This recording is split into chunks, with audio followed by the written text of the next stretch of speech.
किं पुनर्ब्राह्मणाः पुण्या भक्ता राजर्षयस्तथा अनित्यम सुखम लोक मिमम प्राप्य भजस्व माम. ज्ञानेश्वरीच्या 9व्या अध्यायाचं चिंतन आपण करत आहोत आणि या 9व्या अध्यायातील हा जो 33व्या क्रमांकाचा श्लोक आहे तो श्लोक आणि त्यावरील ज्ञानोबरायांचं भाष्य आहे त्या 3 ओव्यांचा विचार आपण केला होता. सुरुवातीच्या 8 ओव्यांमध्ये या श्लोकातील सुरुवातीची जी पदं आहेत पुण्या हा ब्राह्मणा हा पुण्य योनीत जन्माला आलेले ब्राह्मण या पदांचं व्याख्यान 8 ओव्यांमध्ये ज्ञानोबरायांनी केलेलं आहे. ब्राह्मणांचं वर्णन यामध्ये केलं गेलेलं आहे, पुण्यवान ब्राह्मणांचं. या श्लोकामध्ये भगवंत असं सांगतात कैमुतिक न्यायाने की जर अत्यंत दुराचारी अधमातील अधम योनीत जन्माला आलेले तसेच स्त्री शूद्र वैश्य यांचा देखील जर भक्तीचा पुरस्कार केल्याने उद्धार होऊ शकतो, श्रेष्ठ गतीला ते प्राप्त होऊ शकतात, तर मग पुण्यवान ब्राह्मण आणि भक्त अथवा राजर्षी हे मला प्राप्त होतात हे काही सांगायला नको, हे तर प्राप्त होतात हे सांगायचं आहे. म्हणून भगवंताला शरण गेल्याशिवाय भगवंताची भक्ती केल्याशिवाय उद्धाराचा अन्य मार्ग नसल्यामुळे हे अर्जुना, म्हणून तू काय कर, या अनित्य आणि सुखरहित असलेल्या या मनुष्य लोकाला प्राप्त झालेला आहेस ना, तर मग माझे काय कर, भजन कर, माम भजस्व, असा या श्लोकाचा अर्थ आहे आणि त्यावर ज्ञानोबरायांनी भाष्य केलेलं आहे. आपण ब्राह्मणांचं जे सुरुवातीचं केलेलं 8 ओव्यातील वर्णन त्यातील 3 ओव्या काल पाहिल्या होत्या. जयांचे आस्थेचे नि ओले सत्कर्म पाल्हाळी गेले संकल्पे सत्य जियाले जयाचेनी. जयाचेनी आस्थेचेनी ओले सत्कर्म पाल्हाळी गेले, जयाचेनी संकल्पे सत्य जियाले. याचा अर्थ होईल जयाचेनी आस्थेचेनी ओले, ज्यांच्या आस्थारूप ओलाव्याने सत्कर्म पाल्हाळी गेले, म्हणजे चांगलं कर्म विस्तार पावलं आहे. आणि जयाचेनी संकल्पे सत्य जियाले, म्हणजे ज्यांच्या संकल्पाने सत्य हे जिवंत राहिलेलं आहे. जयाचेनी आस्थेचेनी ओले, म्हणजे ज्यांची जी श्रद्धा आहे, ज्यांची आस्था आहे, ही आस्था जणू काय आहे, एक ओलावा आहे. त्यांची श्रद्धा हाच काय आहे, एक ओलावा आहे. आणि या ओलाव्याने जयाचेनी आस्थेचेनी ओले, ज्यांच्या आस्थारूप ओलाव्याने सत्कर्म विस्ताराला पावलेला आहे. सत्कर्म पाल्हाळी गेले, पाल्हाळ झाला, विस्तार झाला कशाचा, सत्कर्माचा. ते सत्कर्म जे विस्ताराला पावलं ते कशामुळं, त्यांच्या ठिकाणी असलेली धर्माप्रतीची, ईश्वराप्रतीची, वेदशास्त्रांप्रतीची जी आस्था आहे, जी श्रद्धा आहे, त्या श्रद्धेनं. हे बघा, आपण सत्कर्म करण्याकडे कधी प्रवृत्त होतो, जर ते सत्कर्म सांगणारं जे शास्त्र आहे त्या शास्त्रावर, त्या सत्कर्माचा आपल्याला उपदेश करणाऱ्या श्रीगुरूंवर, संत पुरुषांवर, वेदादी शास्त्रांवर आपला जर काय असेल विश्वास असेल, आपली दृढ काय असेल श्रद्धा असेल, तरच त्यामध्ये प्रतिपादन केलेली जी कर्म आहेत ती कर्म करण्याकडे आपल्या मनबुद्धीचा कल होतो. लक्षात आलं का?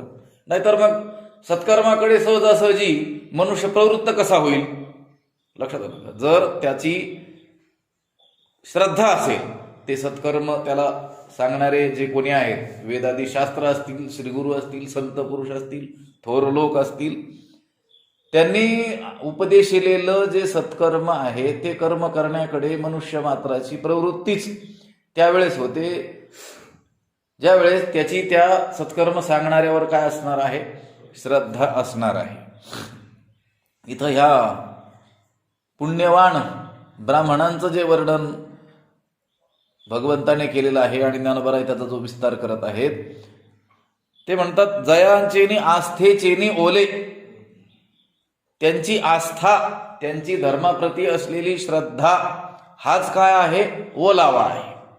लक्षात आलं का? आणि त्या ओलाव्यानेच सत्कर्म पाल्हाळी गेले. सत्कर्माचा काय झाला? विस्तार झाला. लक्षात आलं का? विस्तार झाला, सत्कर्म फळापर्यंत गेलं. लक्षात आलं का? त्या सत्कर्माचं जे जे म्हणून फळ वर्णन केलेलं असेल त्या फळापर्यंत वाढ त्या सत्कर्मांची झाली. ते सत्कर्म विस्ताराला पावलं. कशामुळं? त्यांच्या ठिकाणी असलेली वेदादी शास्त्राप्रतीची श्रद्धा. लक्षात आलं का? जसं ओलावा असेल तरच तो वृक्ष काय होईल? पाना फुलांनी बहरून येईल आणि फळापर्यंत त्याची वाढ होणार आहे. आणि ओलावाच नसेल तर तो वृक्ष काय होईल? सुकून जाईल. तसं सत्कर्म रूपी वृक्ष विस्ताराला पावला, फळापर्यंत गेला. कशामुळे? जयांचेनी आस्थेचेनी, आस्थेची ओले किंवा आस्थेचेनी ओले. त्यांच्या ठिकाणी वेदशास्त्राप्रतीची असलेली अत्यंत उत्कट श्रद्धा आणि त्या श्रद्धेनं त्यांची सत्कर्मामध्ये झालेली प्रवृत्ती. लक्षात आलं का? सत्कर्म हे सत्य फळाला जरी प्राप्त करून देत असलं तरी सत्कर्म आचरताना ते सुलभच असेल असं काही नाही. लक्षात आलं का? म्हणजे कर्म सत्कर्म आहे म्हणून ते आचरायला अत्यंत सुलभ जाईल असं काही नाही. लक्षात आलं का? ते परिणामी अमृतासारखं असेल पण यत्तदग्रे विषमिव परिणामे मृतोपमम. लक्षात आलं का?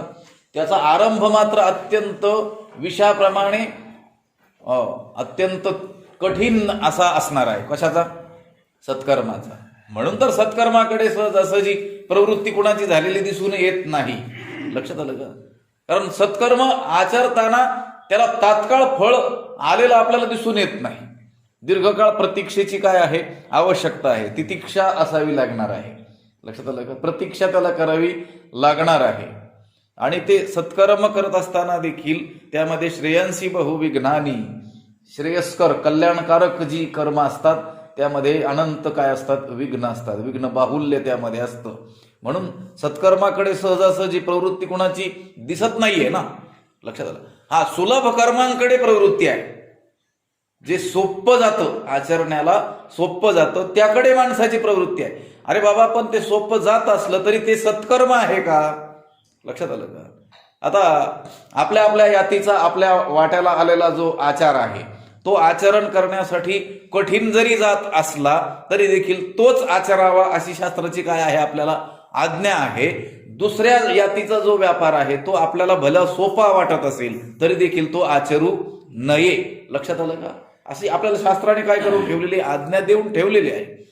भले आपल्याला तो आचरण्यास कठीण वाटत असला तरी देखील आपल्यासाठी तेच सत्कर्म आहे आणि तेच आपल्याला सत्यरूप जो परमात्मा, ते जे फळ, त्या फळापर्यंत घेऊन जाणार आहे.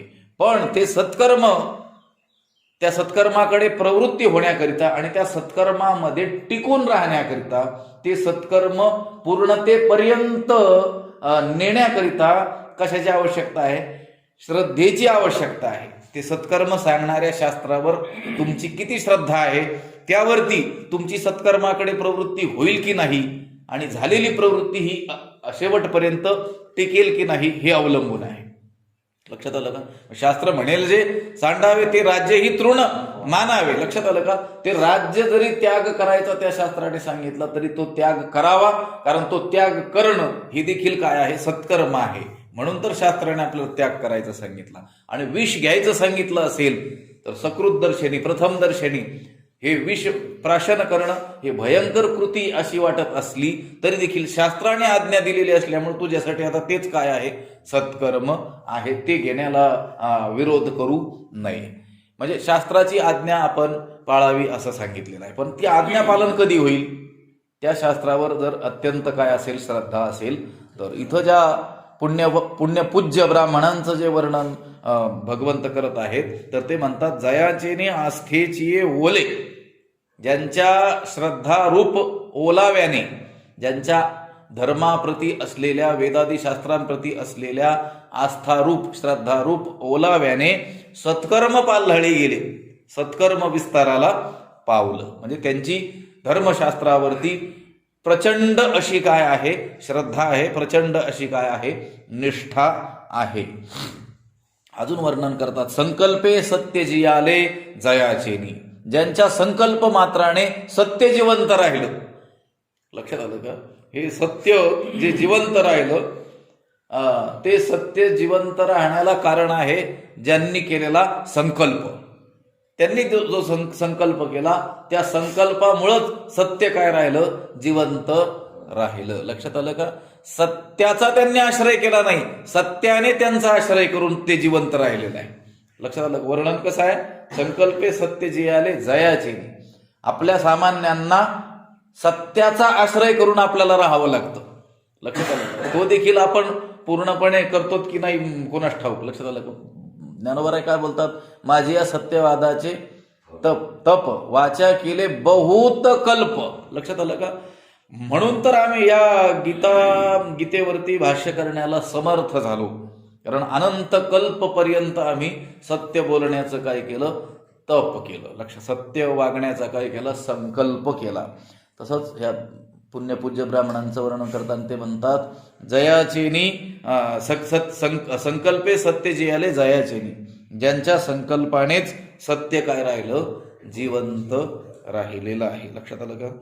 पाठीमागे कधी म्हटलं असेल मी, भगवान शंकराचार्यांनी गीता भाष्याच्या आरंभीचं जे भाष्य आहे, आरंभाचं त्यामध्ये सांगितलेलं आहे, ब्राह्मणेन ही ब्राह्मणत्वस्य रक्षणेन ही रक्षित स्यात् वैदिको धर्म. लक्षात, वैदिक धर्माचं जे रक्षण होणार आहे ते ब्राह्मण्यत्वाच्या रक्षणानेच होणार आहे. ते ब्राह्मण्य रक्षिल्या गेलं पाहिजे. लक्षात आलं? आपल्या पूर्वीच्या राजे लोकांचं ब्रीद असायचं, गो ब्राह्मण प्रतिपालक. लक्षात आलं? गायी आणि ब्राह्मणांचं पालन करणारा. लक्षात, मग गायी आणि ब्राह्मणांचं पालन करतो, बाकीच्या इतरांना काय वाऱ्यावर सोडून देतो का? तसं नाही, कारण यांच्या रक्षणातच सगळ्यांचं काय आहे, रक्षण आहे. त्या ब्राह्मण्यत्वाचं रक्षण. लक्षात आलं का? त्यांच्या ठिकाणी असलेले जे सद्गुण आहेत त्यांचं रक्षण हेच सर्व जगाचं काय आहे, रक्षण आहे. कारण त्यांच्याकडे बघून तर बाकीचे लोक काय होणार आहेत, शिकणार आहेत.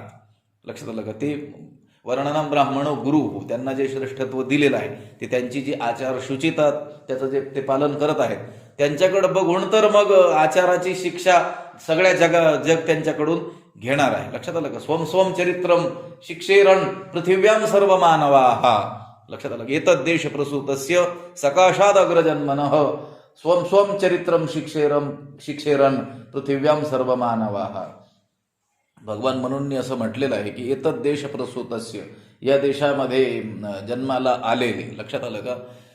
सकाशात अग्रजन्मनः, अग्रजन्म, अग्रज म्हणजे ब्राह्मण जे आहेत त्यांच्याकडून त्यांनी असं वर्तन करावं किंवा ते असं वर्तन करतात, असा आचार करतात की स्वम स्वम चरित्रम शिक्षेरण, त्यांच्या त्या चरित्राकडे बघून पृथिव्याम सर्व मानवाः, सर्व पृथ्वीतील मानवांनी काय घ्यावं, शिक्षण घ्यावं. लक्षात आलं? त्यांच्याकडे बघून आचार करावा. हे वडील जे जे करीती तया नाम धर्म ठेवीती, तिची अनुष्ठिती सामान्य सकळ. सामान्य जी जनता आहे ती त्यांच्याकडे बघूनच, त्यांच्या आचाराला प्रामाण्य देऊनच काय करणार आहे, आपला आचार करणार आहे. लक्षात आलं का? वेदस्मृती सदाचार स्वस्य प्रियमात्मनः एतत् चतुर्विधम प्राहु साक्षात धर्मस्य लक्षणम. म्हणून आणि अन्य एका ठिकाणी असं म्हटलेलं आहे की धर्माची धर्म कशाला म्हणायचं हे जाणून घेण्याची ही 4 प्रमुख ठिकाणं आहेत. कोणती? वेदाला विचारावं, नाही वेदाचा अधिकार तुम्हाला स्मृतीला विचारावं. वेदातील नाही कळालं तर वेदच अन्य रूपाने जो प्रकट झाला महापुरुषांच्या मुखातून त्याला तर स्मृती असं म्हटलेलं आहे.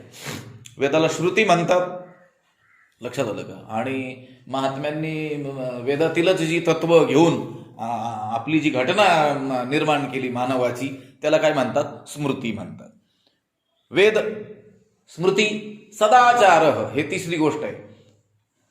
जो सत्यवादी पुरुष आहे, जो महात्मा आहे, त्याचा जो आचार आहे तो आचार बघून धर्म काय आणि अधर्म काय हे ठरवावा. आणि शेवटचं सांगितलं स्वस्यचे प्रियमात्मनः, तुमचं अंतर्मन तुम्हाला काय सांगताय याच्यावरून धर्म ठरवावा. कारण कितीही दुष्ट मनुष्य असला तरी दुष्ट कृत्य करण्यापूर्वी त्याची बुद्धी त्याला सांगत असते की ही गोष्ट वाईट आहे म्हणून. लक्षात आलं का?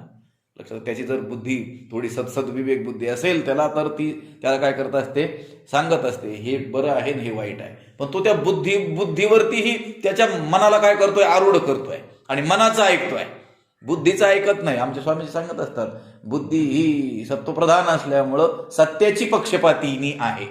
लक्षात आलं? ती नेहमी कशाचा पक्ष घेते, सत्याचा पक्ष घेते. माणूस बोलून दाखवणार नाही पण त्याचा अपराध त्याला कळत असतो.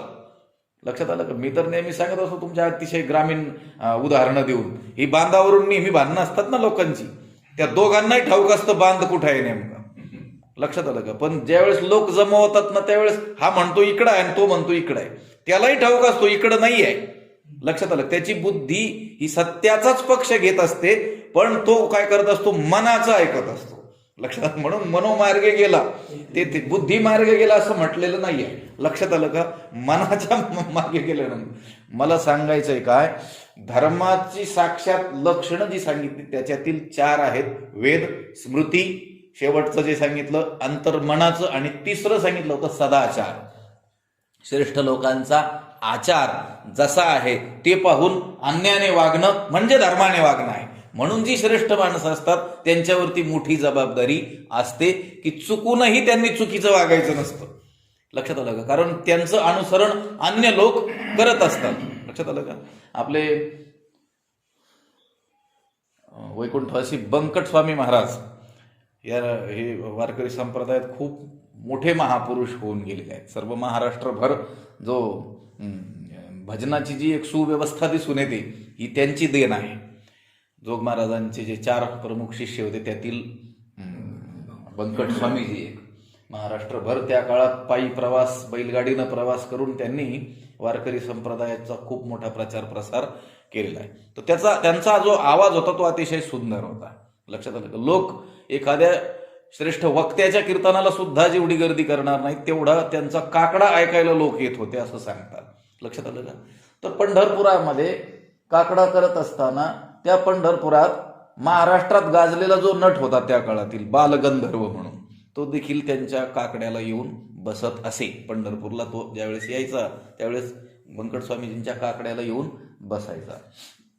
खूप मोठा नावाजलेला नट, त्याचा आवाजही सुंदर, रूपही सुंदर, अभिनयही अतिशय उत्कृष्ट. मग त्यांनी बंकट स्वामीजींना एक दिवस विनंती केली की महाराज मी इथं पंढरपूरला आल्यानंतर तुमच्या काकड्याला येऊन बसतो, तसं तुम्ही पुण्याला कधी आलात तर माझ्या नाटकाला तुम्ही या. लक्षात आलं? त्यावेळेस बंकट स्वामीजींनी सांगितलं होतं की माझ्या मागं हजारो लोकांचा समाज आहे, लाखो लोक माझं अनुसरण करतात, वारकरी संप्रदायातील सगळेच लोक मला अनुसरतात. लक्षात आलं का? माझ्या आचाराला काय देतात, हे देतात, महत्व देतात. लक्षात आलं? त्या आचारावरून आपला आचार ते ठरवतात.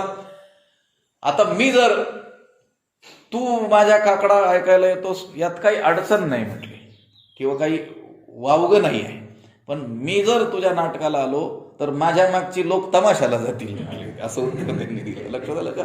म्हणून श्रेष्ठ जे पुरुष आहेत त्यांचा जो आचार आहे त्या आचारावरून अन्य लोक धर्म काय आहे हे ठरवत असतात. इथं ज्या पुण्यपूज्य ब्राह्मणांचं वर्णन चाललेलं आहे, मी श्लोक बोलून गेलो. सोम सोम चरित्रम शिक्षेरण पृथिव्याम सर्व मानवा. पृथ्वीतील सर्व मानवांनी त्यांच्या चरित्राकडे बघून आपलं चरित्र कसं असावं याचं शिक्षण घेतलं पाहिजे. आता खूप विस्तार होईल. केवळ बोलून आणि केवळ सांगून हा समाजामध्ये परिवर्तन होईल ही मूर्खांची कल्पना आहे. लक्षात आलं का? त्या बोलणाऱ्याने अगोदर आचरून दाखवावं लागणार आहे. बोले तैसा चाले त्याची वंदावी पाऊले असं सांगितलेलं आहे. लक्षात आलं का?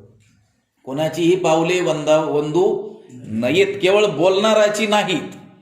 तर बोलून तसं तू जो काय करतो आहे म्हणजे आचरतोय असं नाही, आचरून बोलतोय. लक्षात आलं का? अगोदर करतोय आणि मग बोलतो आहे. लक्षात आलं का? म्हणून लोक तुम्ही काय बोलता आहात यापेक्षा तुम्ही काय करता आहात हे बघून त्यांच्यामध्ये काय होत आहे, परिवर्तन होत आहे. अनेक महात्मे आपण आपल्या जीवनात पाहिले असतील की जे आयुष्यभर फार थोडं बोलले. लक्षात आलं का? हे उपदेश म्हणून जी कीर्तन प्रवचन ही जी परंपरा आहे यामध्ये फारसे ते पडले नाहीत, पण लाखो लोकांनी त्यांच्याकडे बघूनच जीवन शिक्षण घेतलं. आपले वैकुंठवासी कृष्णदेव महाराज बाबा आपले, त्यांनी फार कीर्तनाचा प्रवचनाचा कथेचा काय अट्टहास केलाय का जीवनामध्ये? क्वचित प्रसंगी कधीतरी त्यांचं कीर्तन व्हायचं. आणि आता आपण शेवटी त्यांना पाहिलं म्हणून शेवटी थोडी कीर्तनं करत होते, अगोदर खूप करत होते असं काही नाही. पूर्वीपासून असंच होतं त्यांचं. कधीतरी क्वचित प्रसंगी एखाद्या वेळेस कुठंतरी कीर्तन करायची, परंतु त्यांनी आपलं आचरणच असं ठेवलं की त्या आचाराला बघून लाखो लोकांनी त्यांच्याकडून काय घेतलं? शिक्षण घेतलं. लक्षात आलं का? म्हणून जी मोठी माणसं असतात त्यांच्यावरती काय असते? अत्यंत जबाबदारी असते. इथं ज्या पुण्यपूज्य ब्राह्मणांचं वर्णन भगवंत करत आहेत, ज्ञानोबांनी त्याचा विस्तार केलेला आहे. ते म्हणतात, जयाचेने आस्थेचे ओले सत्कर्म पाल्हाळी गेले, संकल्पे सत्यजी आले जयाचेनी. ज्यांच्या केवळ संकल्प मात्राने सत्य जिवंत राहील. लक्षात आलं का? त्यांनी संकल्प केला ना, मग सत्याला काहीतरी आशा राहिली आणि ते जिवंत राहिलं. लक्षात आलं का? त्यांच्या संकल्पाने. लक्षात आलं का? कारण त्यांनी संकल्प केला तर तो सत्यच संकल्प असणार, सत्य संकल्पाचा दाता नाही, कारण ते अन्य संकल्प करणारच नाहीत. लक्षात आलं का? जो ते संकल्प करतील तो धर्मरक्षणाविषयीच असेल, वेदाध्ययनाविषयीच असेल, अध्यापनाविषयीच असेल, यज्ञयागाविषयीच असेल. लक्षात आलं का? आणि तो संकल्प केल्यामुळे भगवंताला तो संकल्प त्यांचा काय करावा लागतो? पूर्ण करावा लागतो. महात्मे जे संकल्प करतात ते काय त्यांच्या स्वतःच्या देहसंबंधी, देहाविषयी, देहसंबंधांविषयी असा संकल्प त्यांचा असतो का? नाही. त्यांचा संकल्प सर्व सृष्टीच्या कल्याणाविषयीचा असतो. सर्वेत्र सुखिनः सन्तु सर्वे सन्तु निरामया सर्वे भद्राणि पश्यन्तु मा कश्चित् दुःख भाग भवेत. कोणाच्याही दुःख वाट्याला येऊ नये, सगळे निरामय, आमय रहित म्हणजे रोगरहित व्हावेत. मनाचे, बुद्धीचे, शरीराचे देखील कोणाला काय नकोत, रोग नकोत, निरोगी सर्वजण व्हावेत, सर्वांचं कल्याण व्हावं अशीच इच्छा, असाच संकल्प कोण करत असतं? महापुरुष करत असतात. आणि तो त्यांना भगवंतालाच काय करावा लागतो? पुरा आता विश्वात मके देवे येणे वाग्यज्ञे तोषावे तोषवनी मद द्यावे पसाय दान. आणि पुढे जे मागितलं ते काय? स्वतःविषयी एक तरी मागणी दिसते का? मग तसं हे जे पुण्यपूज्य ब्राह्मण आहेत ते जे संकल्प करतात त्या संकल्प मात्राने, केवळ त्या संकल्पानेच सत्य जे या जगामध्ये जिवंत राहतं. या सत्याला जिवंत जर कोणी ठेवलं असेल तर या पुण्यपूज्य ब्राह्मणांनी केलेल्या केवळ संकल्पाने. लक्षात आलं का? संकल्पे सत्य जे आले जयाचेनी, जयाचेनी गा बोले अग्निशी आयुष्य जाहले, म्हणून समुद्रे पाणी आपुले दिधले यांची या प्रीती. एक कथाभाग यामध्ये सांगण्यात आलेला आहे. जयाचेनी गा बोले, ज्यांच्या गा म्हणजे हे अर्जुना, जयाचेनी बोले, ज्यांच्या बोलण्याने म्हणजे ज्यांच्या आशीर्वादाने. लक्षात आलं का? त्यांच्या आशीर्वादाने, ज्यांच्या बोलण्याने अग्निशी आयुष्य जाहले, अग्नीला आयुष्य लाभलं. आणि म्हणून समुद्रे यांची या प्रीती आपुले पाणी दिधले, म्हणून समुद्राने यांच्या प्रीतीस्तव त्या अग्नीला काय केलं? आपलं पाणी दिलं. लक्षात आलं? त्या समुद्रामध्ये वडवानळ नावाचं काय आहे? अग्नी आहे. आपण पाहतो या नद्या बारामाही त्या समुद्रामध्ये काय होत असतात? रिचवत असतात आपलं पाणी. लक्षात आलं का? आता हे आपण धरण पाहतो. या धरणामध्ये त्यांना ठाऊक असतं वरून येणाऱ्या पाण्याचा जो प्रवाह आहे. लक्षात आलं का? त्या पाण्याचं परिमाण किती आहे, किती मोठ्या रीतीनं ते पाणी येत आहे, कोणत्या नदीतून येत आहे, कोणत्या नदी पात्रातून, हे त्यांना ठाऊक असतं. म्हणून ते काय करतात? वरून पाणी सुरू झालं तिकडून नाशिक भागाकडून की इकडं मराठवाड्याकडं सोडायला काय करतात? सुरुवात करतात. कारण त्यांना ठाऊक आहे की ते पाणी आलं की आपली पातळी काय होणार आहे? वाढणार आहे, धरण फुटून जाण्याची शक्यता राहील. म्हणून ते काय करतात? रिकामं तेवढं करत राहतात. आता समुद्रामध्ये ज्या सर्वच नद्या या भूतलावरती असलेल्या कुठं जातात? समुद्राला जाऊन मिळतात. लक्षात आलं? आता त्या समुद्रामध्ये त्या बारामाही काय करत असतात? आपलं पाणी सोडत असतात. तरी समुद्र 1 इंच देखील आपली पातळी सोडत मग कुठं जातं ते पाणी? लक्षात आलं का? तर ते पाणी त्या वडवानळ अग्नीला त्या समुद्राकडून दिलं जातं. तर ते पाणी जे दिलं जातं ते कशामुळं? ते म्हणतात गा जयाचेनी बोले अग्नीशी आयुष्य झाले. तो जो अग्नी आहे त्या अग्नीला इंधन म्हणून त्या पाण्याचा उपयोग होतोय. ते अग्नी जो जिवंत आहे ना, तो वडवानळ अग्नी कशामुळे आहे? त्या पाण्यामुळे. पण ते पाणी देखील त्या समुद्राने त्या अग्नीला जे दिलं आणि तो अग्नीची आयुष्य झाले, अग्नी जो जगला, ते कशामुळे दिलं? यांची या प्रीती. लक्षात आलं का? यांची या प्रीती या आणि जयाचीनी का बोले, यांच्या बोलण्यानं, यांच्या सांगण्यानं, यांच्या आशीर्वादानं. लक्षात, कोणाच्या वर्णन कोणाचं चाललेलं आहे? पुण्यपूज्य ब्राह्मणांचं. लक्षात आलं का? समुद्राच्या पोटामध्ये वडवानळ नावाचा जो अग्नी आहे त्याला अनुलक्षून काय केलेली आहे? ही ओवी इथं आलेली आहे. वडवानळ अग्नीचं दुसरं एक नाव आहे औरवानल. लक्षात आलं का? असंही नाव आहे.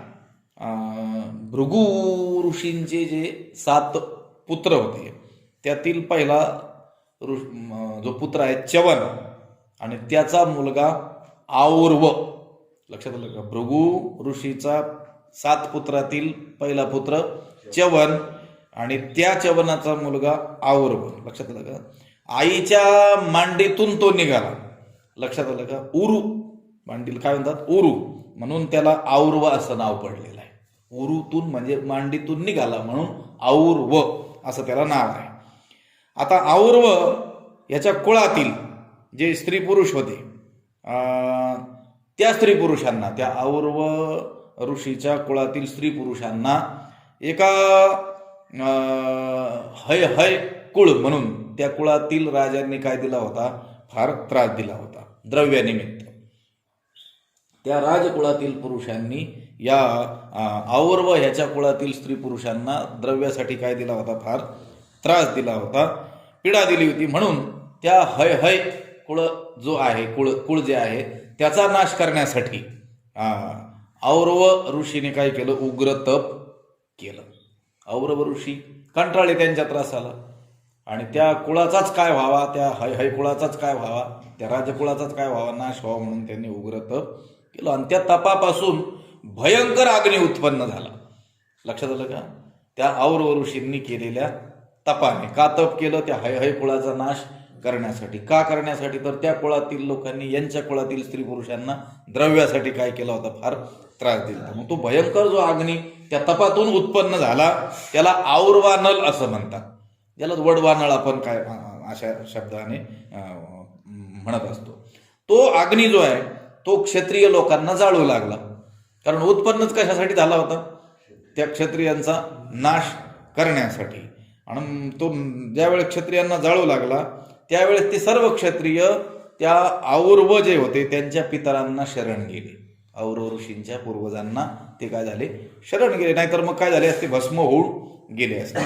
मग त्या पितरांनी, औरव ऋषीच्या पितरांना जे हय कुळातील लोक क्षत्रिय शरण गेले, त्या पितरांनी औरवांना सांगितल्यामुळं त्या औरवांनी काय केलं? पितराच्या आज्ञेवरून त्या अग्नीला काय केलं? समुद्रात टाकून दिलं.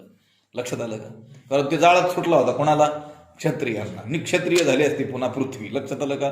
म्हणून त्या अग्नीला काय केलं? आपल्या पितरांनी आज्ञा दिली ना, मग त्या याच्यामध्ये समुद्रामध्ये टाकला. तेव्हापासून तो काय राहतो? समुद्रात राहतो. आणि समुद्र देखील आपलं पाणी त्याला देत असतो प्रेमाने, त्याला जिवंत राहण्याकरता. तुम्ही बघितलं का? एखाद्या ठिकाणी प्रचंड जर आग लागली तर पाणी टाकलं तर ते सुद्धा इंधन म्हणून आणखी भडकतं. लक्षात आलं का? तसं तो वडवानळ अग्नी समुद्रात राहतो ना, त्याला जिवंत राहण्याकरिता समुद्र त्याला काहीतरी पाणी रोजचं काय करतो? देत असतो. लक्षात आलं का? आता हे जे पाणी समुद्र त्या वडवानळाला देतो किंवा आपल्या पोटात राहायला त्याला जागा दिली, ही कशामुळे दिली? जयाची निगा बोले. लक्षात आलं का? त्या औरव ऋषींनी त्याला तिथं टाकलं ना. लक्षात आलं का? मग त्याची ती आज्ञाच आहे की नाही? म्हणून ती आज्ञा पालना करता तो समुद्रच काय करतो? आपलं पाणी त्या अग्नीला देतो. म्हणून समुद्रे आपले पाणी दिदले यांची या प्रीती, यांच्या प्रीतीसाठी काय केलं? ते अग्नी, तो समुद्र वडवानळ अग्नीला काय करत असतो? आपल्या पोटातील पाणी त्याला देतो. आणि त्यामुळं होतं काय, समुद्राला कधी पूरही आलेलं दिसत नाही, लक्षात आलं का. आणि मर्यादेचंही तो काय करत नाही उल्लंघन. कधी कधी आता या सुनामी लाटेच्या रूपाने आपलं पुण्य उदयाला येतं. लक्षात आलं का. आपल्याला त्याला इच्छा नाही आहे मर्यादा ओलांडण्याची, लक्षात आलं का. भगवंताच्या आज्ञेनं तो त्या मर्यादेमध्ये राहतो आहे. पण आता आपलं जर पुण्य अधिक झालं तर मग थोडंसं त्याला बाहेर थोडं यावं लागतं. तो थोडा जरी बाहेर आला तरी आपलं होत्याचं नव्हतं करून टाकू शकतो, लक्षात आलं का. ही मोठमोठी शहरं 1-2-4 सेकंदामध्ये तो काय करू शकतो, नष्ट करू शकतो. आपण ह्या लाटा पाहतो धरणाच्या पाण्यावरती उठलेल्या या वाऱ्याच्या वेगाने किती फुटापर्यंत जात असतील साधारण, 2, 4, 10, 5 फुटापर्यंत, लक्षात आलं का. ह्या लाटा हजारो 2000, 4000 फूट उंचीच्या जर लाटा असतील तर लक्षात आलं का. या मुंबई सारखं शहर 1 लाटेमध्ये तो घेऊन जाऊ शकतो पुन्हा आपल्या पोटामध्ये, लक्षात आलं का. लक्षात आलं का. 1 लाट अशी उंच आली आणि ती पडली आणि त्या पाण्यासह ती शहर आत घेऊन जाऊ शकतो, लक्षात आलं का. गोष्ट काय आहे, जयाचे निगा बोले अग्निशी आयुष्य जाहले, म्हणून समुद्रे पाणी आपुले दिधले यांचे प्रीती. म्हणून त्या अग्निशी आयुष्य जाहले म्हणून समुद्रे पाणी आपुले दिधले यांची या प्रीती. किंवा अग्निशी आयुष्य जाहले या शब्दाचा अर्थ आपल्याला असाही करता येईल की ब्राह्मण काय करत असतात, मंत्र उच्चाराने त्या स्रोताग्नीला हवी दिला जातो, त्यामुळं तो अग्नी जो आहे तो जिवंत राहत असतो, लक्षात आलं का. पूर्वी हे अग्निहोत्री ब्राह्मण यांच्या घरी सतत अग्नी काय असायचा, जिवंतच असायचा, लक्षात आलं का. आणि गावात कोणी मृत्युमुखी पडला असेल, लक्षात आलं का, त्याला दहन करण्यासाठी सुद्धा अग्नी कुठून आणल्या जायचा म्हणायचे, त्यांच्या तिथून तो विस्तव आणल्या जायचा. ते सतत अग्निहोत्र करतच असल्यामुळं अग्नी त्यांच्या तिथं जिवंतच राहायचा. म्हणून अग्नीशी आयुष्य जाहले हाही काय आहे, एक भाव आहे. त्या अग्नीच्या कुंडामध्ये तो मंथनपूर्वक अग्नी प्रकट करतात आणि त्या कुंडात मंत्रपूर्वक काय करतात, आधान करत असतात. म्हणून तो यावत जीव मंत्रपूर्वक ते होम करत राहतात पूर्ण जिवंत असेपर्यंत. एक पिढी मग दुसऱ्या पिढीकडे ते सोपवते. या अर्थाने देखील अग्नीला काय होतं, आयुष्य प्राप्त झालेलं असतं. म्हणून जयाची निगा बोले अग्नीशी आयुष्य जाहले, म्हणून समुद्रे आपुले पाणी आपुले दिधले यांची या प्रीती, लक्षात आलं का. याच्यासाठी अनेक दुसऱ्याही कथा सांगितल्या जातात, लक्षात आलं का. परंतु ज्या महापुरुषांनी ज्ञानेश्वरीचे विवरण केलेले आहेत किंवा मामासाहेबांनी ज्यावेळेस पुण्यामध्ये ज्ञानेश्वरी सांगितली होती त्यावेळेस अनेक लोकांनी जी ऐकल्या, 2 लोक होते, कर्वे आणि रिसबूड म्हणून, मला वाटतं ते प्राध्यापकही होते ब्राह्मण वर्गातीलच आणि बुद्धिवान असलेले. त्यांनी मामांची काही टिपणं अशी काढून ठेवलेली आहे. तिथं मामांनी या ओवीविषयी सांगताना जे सांगितलं ती मी तुम्हाला कथा सांगितलेली आहे. जयाचे निगा बोले अग्निशी आयुष्य जाहले, म्हणून समुद्रे पाणी आपुले दिधले यांची या प्रीती. मिया लक्ष्मी डावलोणी केली परवती, हेडोनी कौस्तुभ घेतला हाती, मग ओढविली वक्षस्थळाची वाकती चरण रजा. मिया लक्ष्मी डावलोणी केली परवती, मिया लक्ष्मी डावलोणी परवती केली. भगवंत म्हणतात मी लक्ष्मीला डावलोणी परवती केली, म्हणजे सारून पलीकडं केलं तिला, लक्षात आलं का. भगवंत म्हणतात मी लक्ष्मीला काय केलं, डावललं, बाजूला करून तिला काय सारलं आणि पलीकडं केलं. पुन्हा काय केलं, फेडोनी कौस्तुभ घेतला हाती, कौस्तुभ मणी गळ्यातून काढला आणि हातात घेतला. आणि मग चरण रजा वक्षस्थळाची वाखती ओढविली, आणि मग चरण रजा म्हणजे पाय धुळी करिता, वक्षस्थळाची म्हणजे छातीचा, वाखती म्हणजे खळगा पुढे केला. इथे एक कथा सांगितलेली आहे भगवंताने. अर्जुनाला भगवंत म्हणतात की बाबा ते पुण्यपूज्य ब्राह्मण ज्यांचा मी इथं उल्लेख केला ते किती श्रेष्ठ आहेत, त्यांची महत्ता किती आहे, ते किती मोठे आहेत. तर मी लक्ष्मीला सुद्धा काय केलं, बाजूला केलं. इथे जी कथा आलेली आहे ती भृगु ऋषीची कथा या ओबीमधून सांगायची आहे. लक्षात आलं का? भृगु ऋषींनी भगवंताच्या छातीवर काय केली आहे, लाथ मारलेली आहे. मी पाऊलाची मुद्रा, अजूनही पुढची ओबी, त्या पावलाची मुद्रा भगवंत म्हणतात, मी अजून हे सुभद्रा हृदयामध्ये काय करतो, वाहतो आहे. आपण पांडुरंगाचं जर दर्शन केलं व्यवस्थित, ज्यावेळेस अभिषेक वगैरे करतात त्यावेळेस, ते वस्त्र वगैरे नसतात त्यावेळेस छातीवरती आपल्याला पावलाचा ठसा स्पष्ट दिसतो. अनेकही चिन्ह आहेत, पण तो पावलाचा जो ठसा आहे त्याचा उल्लेख इथं केलेला आहे. लक्षात आलं का? मी या लक्ष्मी डावलोनी केली परवती. ही ओवी आणि पुढची ओवी युग्म आहे, 2 ओव्यांचं. पुढची, अजूनी पाऊलाची मुद्रा, मी हृदय वाहेगा सुभद्रा, जे आपुल्या दैव समुद्रा जतने लागी. ही 480 आणि 481व्या ह्या 2 ओव्या मिळून एक दृष्टांत या ठिकाणी ज्ञानोबारायांनी दिलेला आहे. लक्षात आलं का? भगवान विष्णूंच्या छातीवरती भृगु ऋषींनी जी लाथ मारली तिचा उल्लेख यामध्ये केलेला आहे. ब्रह्मदेव, भगवान महादेव आणि भगवान विष्णू यांच्या तिघामध्ये कोण श्रेष्ठ आहे, असा एकदा सर्व ऋषी मंडळीमध्ये प्रश्न उपस्थित झाला. ऋषींनी आपली चर्चा केली. ती काय दुसरी चर्चा थोडीच करणार कशाची, कांद्याचे भाव किती झाले किंवा काय, लक्षात त्यांची आपली चर्चा चालली की ब्रह्मदेव, ब्रह्म विष्णू महेश यांच्यामध्ये श्रेष्ठ कोण आहे, या ऋषी मंडळीमध्ये प्रश्न उपस्थित झाला. आणि त्या प्रश्नाचा निर्णय करण्याकरिता त्यांनी काय केलं, ब्रह्मदेवाचा पुत्र भृगु ऋषी, त्या भृगु ऋषीला पाठवायचं ठरवलं की बाबा तू जा आणि काय कर, परीक्षा करून निर्णय कर. मग तुझा निर्णय सांगितला की आम्ही काय करू, मान्य करू. म्हणून प्रथम ते भृगु ऋषी सत्यलोकामध्ये ब्रह्मदेवाकडे गेले. तिथे जाऊन त्यांनी काय केलं, ब्रह्मदेवाला वंदनच केलं नाही. लक्षात आलं? गेल्यानंतर काय नियम आहे, तिथे जाऊन त्यांना वंदन केलं पाहिजे, पण वंदनच केलं नाही. मुद्दाम उद्धटपणे केलं नाही असं नाही, ते परीक्षाच घ्यायला आले होते ना, कोणता देव याच्यामध्ये काय आहे, श्रेष्ठ आहे. म्हणून त्यांनी त्या परीक्षेसाठी मुद्दामच जाऊन उभे राहिले आणि आज काहीच वंदन नमस्कार त्यांना केला नाही. त्यामुळं ते ब्रह्मदेवाला काय झाला, राग आला. लक्षात आलं का? म्हणून मग त्याने ठरवलं, हे ब्रह्मदेव श्रेष्ठ देव नाही. आपण नाही करायचं तसं. कोणी महात्म्याकडे जाऊन खांबासारखं उभं नाही राहायचं. लक्षात आलं का? आपण आपलं श्री संतांची माता चरणावर. लक्षात आलं का? ते कथा सांगतोय आपण. लक्षात आलं का? भृगु ऋषी तिथं जाऊन उभे राहिले, नमस्कार केला नाही, आणि त्याचं हे उद्धटपणाचं वर्तन बघून ब्रह्मदेवाला राग आला. म्हणून त्याने ठरवलं, हे ब्रह्मदेव काही श्रेष्ठ देव नाही. म्हणून असं मनामध्ये ठरवून ते आता कैलास पर्वताकडे निघाले. कोण? भृगु ऋषी.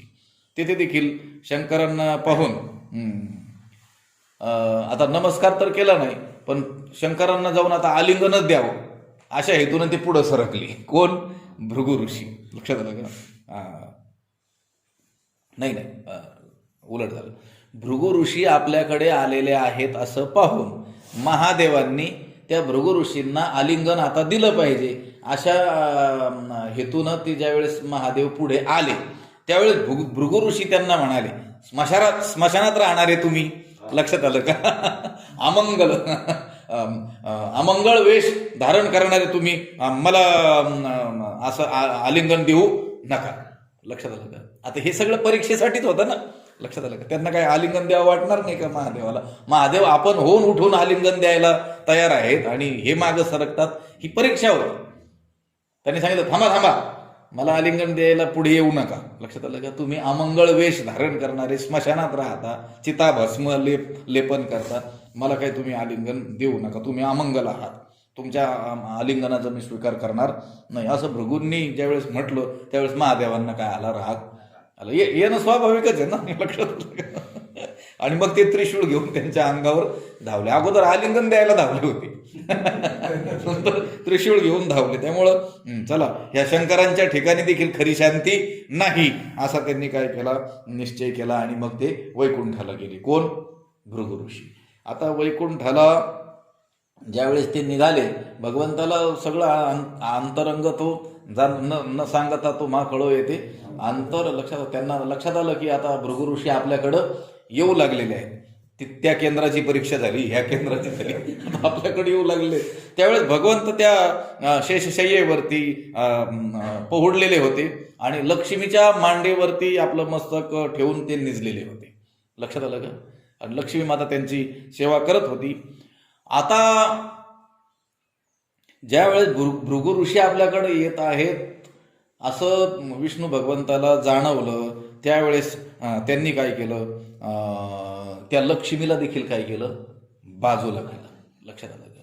आणि आता हे भृगु येणार आणि मला लाथ मारणार. लक्षात आलं का? मग त्यांच्या त्या पायाला सुकुमार असलेली जी पावलं आहेत त्याला हे आपले मणी टोचले नाही पाहिजेत. लक्षात आलं का? म्हणून इथं ते सांगितलं ना, फेडोनी कौस्तुभ घेतला हाती, तो कौस्तुभ कंठी कौस्तुभ मणी विराज, तो मणी काय केला, तोडला आणि आपल्या हातात घेतला आणि अशी छाती पुढं केली. लक्षात आलं का? की बाबा ते मण्यानं त्यांच्या पावलाला काय होऊ नये, इजा होऊ नये म्हणून. लक्षात आलं का? त्यांच्या ठरवल्याप्रमाणे ते भृगु ऋषी आले, त्यांनी काय केली, वक्षस्थळावर काय केली, लाथही मारली. लक्षात आलं का?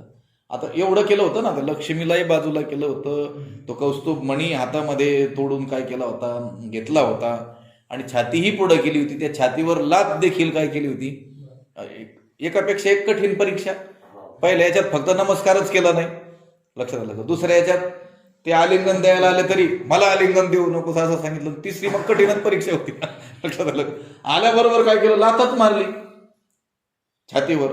तरी देखील भगवंत उठून उभं राहिले आणि मग काय म्हणाले की माझं वक्षस्थळ जे आहे, माझी छाती जी आहे ही वज्रापेक्षा काय आहे, कठोर आहे, कठीण आहे. म्हणून आपल्या कोमल पायाला काय झाल्या असतील, वेदना झाल्या असतील. म्हणून आपल्या हाताने त्यांनी भृगु ऋषीचे पाय धरले आणि चेपू लागले. कोण?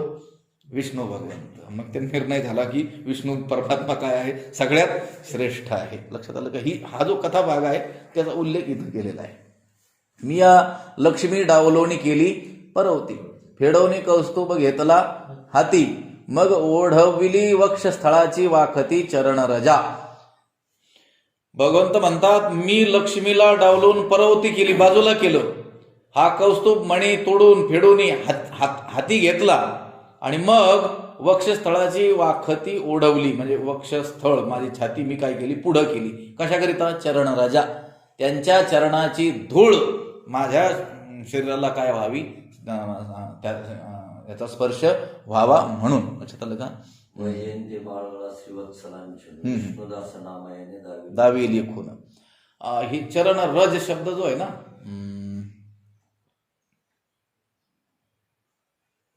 भागवतामध्ये एक प्रसिद्ध श्लोक आहे आणि आपले संत देखील त्याचा उल्लेख करतात ना, धावत चालती मागे. लक्षात आलं का? हे चरण रज, देवईची रज चरणीची माती, धावत चालती मागे मागे. भगवंत सुद्धा त्या संतांच्या श्रेष्ठ महात्म्यांच्या चरणाची माती आपल्या अंगावरती पडावी म्हणून त्यांच्या मागे मागे काय करत असतो, धावत असतो.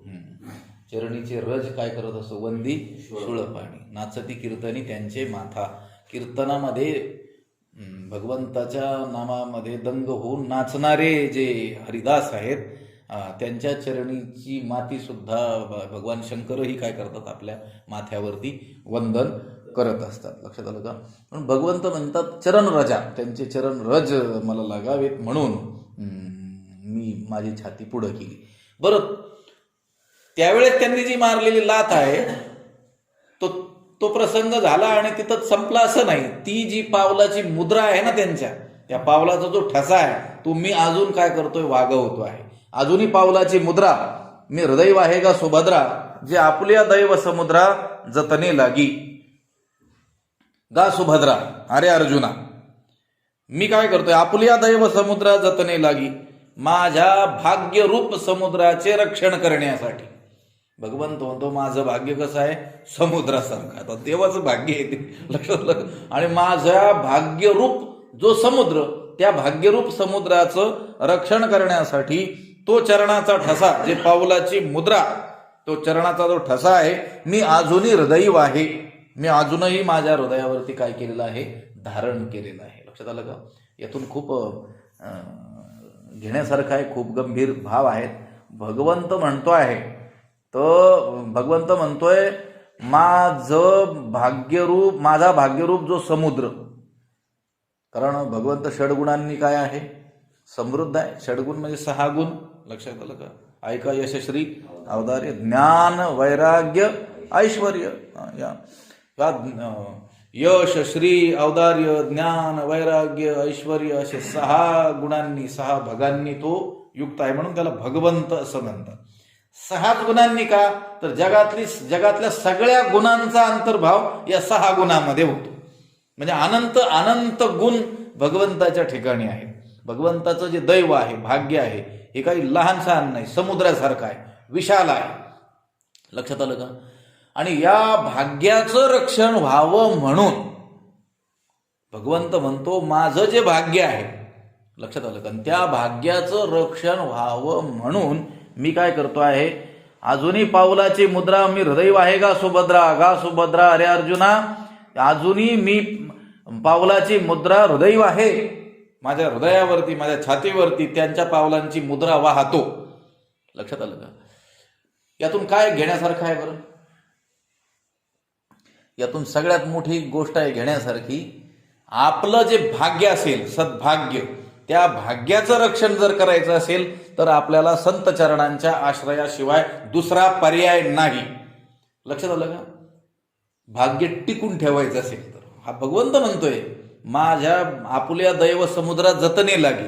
माझा भाग्यरूप जो समुद्र आहे तो भाग्यरूप समुद्र संरक्षित राहावा म्हणून मी यांच्या त्या पावलाची मुद्रा अजून हृदयावरती काय करतो आहे, वाहतो आहे. लक्षात आलं? मी तर म्हणतोय तुमच्या भौतिक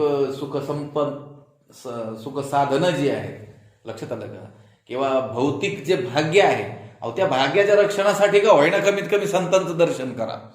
लक्षात आलं का? ते आध्यात्मिक कल्याण तो बाजूचाच विषय आहे आणि तो नक्कीच होणार आहे. संतांकडं आपण कोणत्याही भावनेनं गेलो तरी आपलं काय होणार आहे, कल्याणच होणार आहे. त्या मागं उभी गेली अगावरी फोडावया लागी, लोह मिळो का परिसाची अंगी, का जे मिळतीये प्रसंगी सोन्याची होईल. भगवंत म्हणतात अरे अर्जुना, फोडण्याच्या उद्देशानं का होईना तो लोखंडाचा घन त्या परिसाच्या अंगावर आदळला तरी देखील परिसाचा स्पर्श होता क्षणीच त्या लोखंडाचं काय होऊन जातं, सोनं.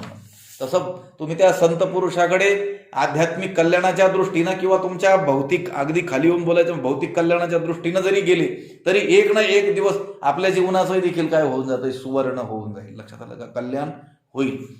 म्हणून भगवंत जर म्हणतोय माझं भाग्य संरक्षित राहावं, सुरक्षित राहावं म्हणून मी यांच्या पावलाची मुद्रा अजून वाहतो आहे. लक्षात आलं का? अजून अभिमानाने मी, बरं ह्या गोष्टी काय अभिमानाने वागवायच्या आहेत का? कोणी दुसऱ्या गावाला जाऊन जर मार खाऊन आला तर तो आपल्या अंगावर उठलेले ओळ काय दाखवतो का तो अभिमानानं? हा, लक्षात आलं का? उलट तो लपून ठेवण्याचा काय करील, प्रयत्न करील. भगवंत म्हणतोय मी अजूनही पावलाची मुद्रा मी हृदय आहे का सुभद्रा, अभिमानानं मी पावलाची मुद्रा काय केलेली आहे, धारण माझ्या छातीवर केलेली. कशासाठी? जे आपुलिया दैव समुद्रा जतने लागी. माझा षडगुणांनी समुद्र, षडगुण ऐश्वर्याने समृद्ध असं जे माझं भाग्य आहे, तो भाग्यरूप समुद्र, त्याचं रक्षण करण्यासाठी. लक्षात आलं का? मग आपल्या भाग्याचं रक्षण करायचं असेल तर आपल्याला देखील काय केलं पाहिजे, संतांच्या चरणाचा आश्रय केला पाहिजे. लक्षात आलं का? त्यांच्या कमीत कमी नमस्कार तरी केला पाहिजे. आपण काय एवढी पावलाची मुद्रा हृदय वाहण्याची एवढ्या योग्यतेची नाही, ते पावलं कापून टाकायला बसलो होता. लक्षात आलं का? अजूनही पावलाची मुद्रा मी हृदय आहे का सुभद्रा. आपण एखादा संत पुरुष एखाद्या आपल्या केलेल्या चुकीमुळं जर काहीसं बोललं तर 4 दिवस त्याच्याशी बोलत नाहीत आपण. भगवंत म्हणतो त्यांनी मला लाथ मारली, मी अजून अभिमानाने वाहतो छातीवरती. लक्षात आलं का? अजूनही पावलाची मुद्रा मी हृदय आहे का सुभद्रा, जे आपुलिया दैव समुद्र जतने लागी. जयांचा कोप सुभटा, काळाग्नि रुद्रांचा वसवटा, जयाचे प्रसादी फुकटा, जोडती सिद्धी. शेवटची ओवी आहे ब्राह्मणांचं, पुण्यपूज्य ब्राह्मणांचं वर्णन करणारी. सुभटा म्हणजे हे अर्जुना, जयांचा कोप म्हणजे ज्यांचा क्रोध, लक्षात आलं का? ज्यांचा क्रोध. काळाग्नी रुद्राचा वसवटा. काळाग्नी नावाच्या म्हणजे प्रळय काळची जी रुद्र देवता जी आहे तिचं काय आहे? वसवटा, वसती स्थान आहे. लक्षात आलं का? आता ज्यांचा कोप, जे जर कोपले आपल्यावर तर काय होईल? त्यांचा कोप कसा आहे? तर जयांचा कोप काळाग्नी रुद्रांचा वसवटा. काळ अग्नी या नावाचा अग्नी आहे. तो कधी कधी प्रकट होतो? प्रलय काळाच्या वेळेस. लक्षात आलं का? अग्नीचे जे अनेक प्रकार आहेत ना, त्यातील काळाग्नी जो आहे तो काळाग्नी कधी प्रकट होतो? प्रलय काळात. हे सगळं जग नष्ट ज्यावेळेस करायचं असेल त्यावेळेस भगवंताच्या आज्ञेने तो काय होत असतो? प्रकट होत असतो. आणि ह्या काळाग्नी जो आहे, प्रलय काळाचा अग्नी, ती रुद्र जी देवता आहे त्या रुद्र देवतेच्या वस्तीचं स्थान आहे. कोण? जयाचा कोप. हे असे पुण्यपूज्य ब्राह्मण जर कोपले तर त्यांचा कोप म्हणजे जणू काही काळाग्नी रुद्राचा वसवटा. काळ अग्नी या नावाचे जी रुद्रदेव आहेत, रुद्रदेवता आहेत, त्यांच्या वस्तीचं जणू काय आहे? स्थान, ठिकाण आहे. म्हणजे जे जर कोपले तर आपलं काहीच राहणं नाही. लक्षात आलं का? जयाचा कोप सुबटा, काळाग्नी रुद्राचा वसवटा. फक्त कोपतातच का ते? नाही, ते प्रसन्न देखील होतात ना. मग त्यांचा प्रसाद कसा आहे? जयाचे प्रसादी फुकटा जोडती सिद्धी. आणि ज्यांचा जर कृपा प्रसाद आपल्यावर झाला तर अष्टमहासिद्धी आपल्याला फुकट प्राप्त होतात. ज्यातील एक एक सिद्धी प्राप्ती करण्याकरिता आपल्याला जन्म घालावा लागेल, अशा अष्टमहासिद्धी देखील आपल्याला फुकटातच प्राप्त होतात जर ते प्रसन्न झाले तर. कोण? पुण्यपूज्य ब्राह्मण, तपस्वी ब्राह्मण. भगवंत ज्यांना श्रेष्ठत्व देतो आहे, या श्लोकाच्या माध्यमातून बोलतो आहे, असे जे ब्राह्मण ते. जयाचा कोप सुबटा, काळाग्नी रुद्राचा वसवटा. लक्षात आलं का? नाथ महाराजांनी वर्णन केलेलं, ते पाहती जयाकडे त्यांचे उगवे भवसाकडे, परब्रह्म डोळ्यापुढे निज निवाडे उल्हासे. ते पाहती जयाकडे, ते जयाकडे पाहती. त्यांनी कृपा प्रसादाने युक्त दृष्टीनं जर कोणाकडं पाहिलं तर त्याचे उगवे भवसाकडे. हा भवरूपी साकडं त्याला जे पडलेलं आहे ते काय होतं? उगवे. ते संकट काय होतं? दूर होतं. भवरोगच काय होतो? नष्ट होतो. आणि परब्रह्म डोळ्यापुढे निज निवाडे उल्हासे. आणि साक्षात आपल्या दृष्टीला परब्रह्म दर्शन ते काय करतात? करून देऊ शकतात. हे त्यांच्या कशाचं सामर्थ्य आहे? त्यांच्या प्रसादाचं सामर्थ्य आहे. आणि त्यांचा जर कोप ओढावून एखाद्याने घेतला तर त्याचं काय होऊन जातं? त्याचा सर्वनाश होऊन जातो. वाटतंय वैष्णव मुनी विप्रांचा सन्मान आहे. लक्षात आलं का? करावा आपण घेऊ नये. विप्र शब्द देखील आहे. वैष्णव मुनी विप्र यांचा काय करावा? सन्मानच करावा.